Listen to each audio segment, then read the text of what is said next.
ప్రధాని మోడీ నివాసంలో కేంద్ర కేబినెట్ సమావేశం జరుగుతోంది. మూడోసారి ప్రధానిగా బాధ్యతలు చేపట్టిన తొలి కేబినెట్ సమావేశం ఇది.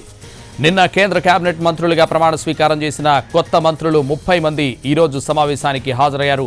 మరోవైపు కేబినెట్ మంత్రుల శాఖలపై ఇంకా సస్పెన్స్ కొనసాగుతోంది. ఎవరికి ఏ శాఖ కేటాయిస్తారో అన్న ఉత్కంఠ నెలకొంది.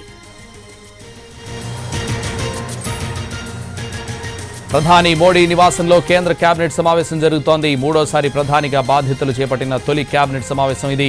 నిన్న కేంద్ర కేబినెట్ మంత్రులుగా ప్రమాణ స్వీకారం చేసిన కొత్త మంత్రులు 30 మంది ఈ రోజు సమావేశానికి హాజరయ్యారు.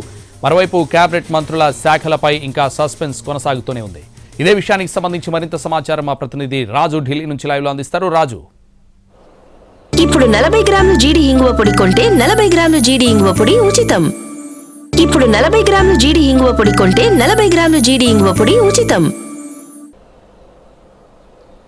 సంతోష్, ప్రస్తుతం ప్రధాని నివాసంలో 3.0 అంటే మూడోసారి ఎప్పుడైతే కొత్త ప్రభుత్వాన్ని ఏర్పాటు చేశారో దీంట్లో తొలి క్యాబినెట్ సమావేశం ప్రారంభమైంది. ఈ సమావేశానికి మొత్తం 30 మంది క్యాబినెట్ మంత్రులు ఎవరైతే నిన్న ప్రమాణ స్వీకారం చేసినటువంటి వాళ్ళందరూ కూడా హాజరయ్యారు. వాస్తవానికి ఇప్పటి వరకు కూడా క్యాబినెట్ మంత్రులకు సంబంధించి ఎటువంటి శాఖల కేటాయింపుకు సంబంధించినటువంటి ఆర్డర్స్ రాలేదు. అది కూడా కొంత ఉత్కంఠగా కనిపిస్తూనే ఉంది. అయితే ఈరోజు ఎప్పుడైతే ప్రధానమంత్రిగా బాధ్యతలు స్వీకరించినటువంటి నరేంద్ర మోడీ ప్రత్యేకంగా ఏదైతే కిసాన్ సంయోజన కోసం 20,000 కోట్ల రూపాయలను విడుదల చేస్తూ ఒక సంతకం కూడా చేశారు. మొదటి సంతకంగా 3.0లో. సో దానికి అనుగుణంగానే ఇప్పటి వరకు జరుగుతున్నటువంటి ఈ సమావేశంలో మరికొన్ని కీలక నిర్ణయాలు కూడా తీసుకునే అవకాశాలు స్పష్టంగా కనిపిస్తున్నాయి. దేశవ్యాప్తంగా ప్రధాని ఆవాస్ యోజనకు సంబంధించినటువంటి ఈ ఇళ్ల నిర్మాణానికి సంబంధించి గ్రామీణ ప్రాంతాల్లో పేద ప్రజలకు ఇళ్లను అందించేందుకు కూడా ఈరోజు కేబినెట్లో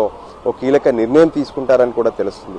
ఇంకా మరోపక్క ఏదైతే 100 రోజుల ప్రణాళిక అనే దాని మీద ఎప్పుడైతే ఎన్నికల ప్రచారానికి వెళ్ళినప్పుడు మేనిఫెస్టోలో కూడా దీన్ని స్పష్టం చేశారు. సో దానికి అనుగుణంగా ఈ 100 రోజుల యాక్షన్ ప్లాన్ ఎలా ఉండబోతుందనే విషయాన్ని స్పష్టంగా ఏదైతే తన కేబినెట్ సహచరులందరికీ కూడా ప్రధానమంత్రి నరేంద్ర మోడీ ఈ తొలి కేబినెట్ సమావేశంలో వివరించే అవకాశం కనిపిస్తుంది. ఇంకోవైపు ఏదైతే అటు కొత్త వాళ్ళు ఉన్నారు, పాత వాళ్ళు ఉన్నారు. అంటే సీనియర్లకు కొంత కేబినెట్ వ్యవహారాలు ఇవన్నీ తెలుసు.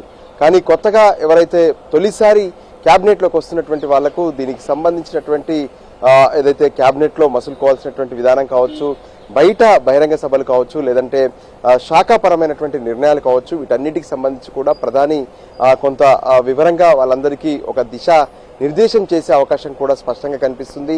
దాదాపు 2 గంటల పాటు ఈ కేబినెట్ సమావేశం నిర్వహించే అవకాశం అయితే కనిపిస్తూనే ఉంది. దానికి అనుగుణంగానే ప్రస్తుతం ఏ విధంగానైతే అంటే గత కేబినెట్లో కొనసాగుతున్నటువంటి వాళ్ళు ప్రస్తుతం కేబినెట్లోకి ఎంటర్ కూడా అయ్యారు. సో వాళ్ళందరూ కూడా గతంలో సీనియర్లుగా ఉన్నారు. ముఖ్యంగా చూస్తే రాజ్నాథ్ సింగ్, అమిత్ షా, నిర్మలా సీతారామన్, దాంతోపాటు నితిన్ గడ్కరీ, ఇంకోవైపు ఏదైతే అశ్విని వైష్ణవ్, ఎస్ జయశంకర్ విదేశాంగ శాఖ మంత్రి, వీళ్ళందరూ కూడా గత కేబినెట్ నుంచి ఇప్పుడు మళ్ళీ వాళ్ళు ఏదైతే 3.0లో కూడా కొనసాగుతున్నారు. దానికి అనుగుణంగానే మరి ఏ శాఖలను కేటాయిస్తారు అనేది కూడా ఇంకా ఉత్కంఠగా కనిపిస్తుంది. ప్రధానమంత్రి కార్యాలయం నుంచి రాష్ట్రపతి భవన్ కు ఈ కేబినెట్ శాఖలకు సంబంధించినటువంటి జాబితా వెళ్తుంది. రాష్ట్రపతి భవన్ నుంచి అనౌన్స్మెంట్ అనేది ఉంటుంది. సో దానికి సంబంధించి ఏ క్షణాన్నైనా శాఖల కేటాయింపుకు సంబంధించినటువంటి అనౌన్స్మెంట్ కూడా రావచ్చని చెప్పి ఇప్పటికే అందరూ ఎదురు చూస్తున్నటువంటి పరిస్థితి కనిపిస్తుంది.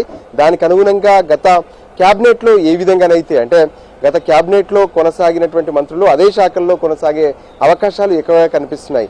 రాజ్నాథ్ సింగ్ రక్షణ శాఖ మళ్లీ కంటిన్యూ అవకాశం కనిపిస్తుంది. అమిత్ షా కేంద్ర హోంశాఖకు, నిర్మలా సీతారామన్ ఆర్థిక శాఖ మంత్రిగా, ఎస్ జయశంకర్ విదేశాంగ శాఖ మంత్రిగా కొనసాగే అవకాశాలు కనిపిస్తున్నాయి. ఎందుకంటే కొన్ని కార్యక్రమాలు ఏ విధంగానైతే తీసుకున్నారో వికసిత్ భారత్ లక్ష్యంగా పెట్టుకున్నటువంటి ఈ కార్యక్రమాలన్నీ కూడా అమలు కావాలంటే ఖచ్చితంగా ఏదైతే వాళ్ళే కంటిన్యూ అవడం వల్ల దాన్ని త్వరితగతిన పూర్తి చేయాలనే ఆలోచనతో కూడా కనిపిస్తున్నారు.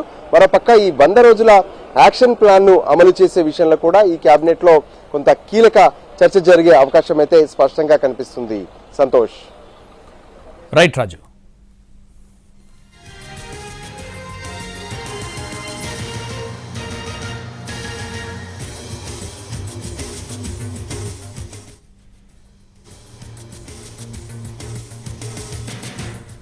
ప్రధాని మోడీ నివాసంలో కేంద్ర కేబినెట్ సమావేశం జరుగుతోంది.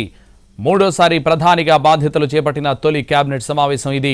నిన్న కేంద్ర కేబినెట్ మంత్రులుగా ప్రమాణ స్వీకారం చేసిన కొత్త మంత్రులు 30 మంది ఈరోజు సమావేశానికి హాజరయ్యారు. మరోవైపు కేబినెట్ మంత్రుల శాఖలపై ఇంకా సస్పెన్స్ కొనసాగుతూనే ఉంది. ఎవరికి ఏ శాఖ కేటాయిస్తారో అనే ఉత్కంఠ నెలకొంది.